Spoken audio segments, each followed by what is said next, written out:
Ce mois est pour vous le premier des mois. Ce commandement, qui pourrait paraître anodin, est en fait fondateur dans l'histoire d'Israël et dans la relation que nous avons au mitzvot, au commandement. Le Malbim explique que tout le livre de Bereshit, le livre de la Genèse, ainsi que le début du livre de l'Exode de Shemot, ne constitue que ce qu'on appelle un livre de Hanagot, de bon comportement. On voit bien que les patriarches et tous ceux qui les ont suivis, et tous ceux qui les ont précédés, eh bien leur vie, leurs histoires ne sont là que, et surtout, pour nous apprendre comment nous comporter face aux aléas de la vie et dans notre relation, tant avec Akadosh Baruch Hu qu'avec notre prochain. À partir de Bo, la paracha que nous allons lire cette semaine, et du chapitre 12, eh bien on rentre dans le domaine des mitzvot, c'est-à-dire des commandements, de ce qui nous oblige.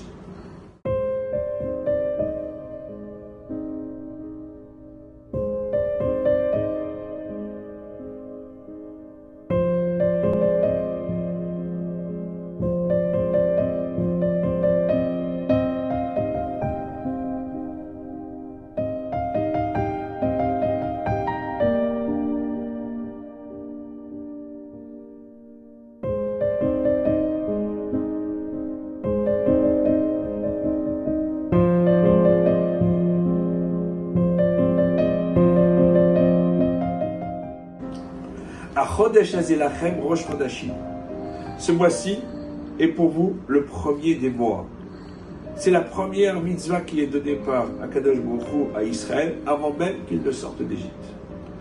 La Kviyat HaChodesh, la fixation du mois, eh bien c'est pour nous dire que les Juifs sont littéralement, suivant l'expression de Martin Buber, les bâtisseurs du temps. Notre vie se compose dans notre relation au temps.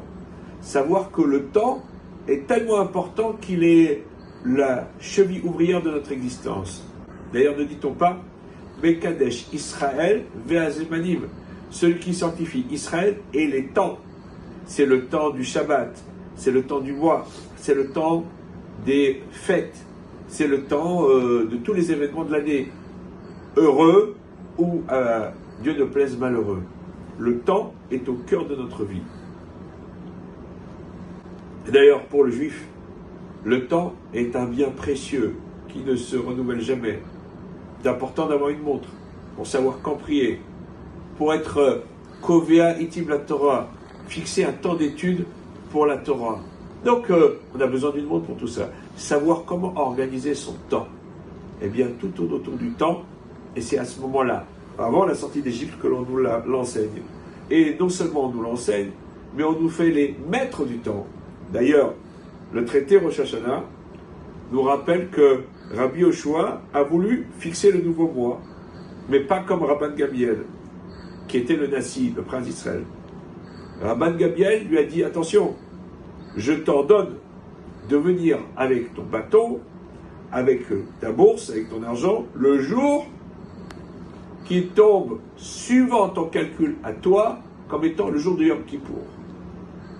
Et eh bien, Rabbi Yoshua s'est conformé aux ordres de Rabban Gamliel, parce que ce sont les Chachmei Israël, les sages d'Israël, auxquels la Torah a donné la maîtrise du temps. On voit bien que, finalement, grâce à ce temps précieux qui nous a été donné, nous pouvons gagner notre temps, ne jamais le perdre, et faire en sorte que toute notre vie soit sanctifiée pour le service du Créateur, et pour le bonheur de tous ceux qui nous entourent. Shabbat Shalom.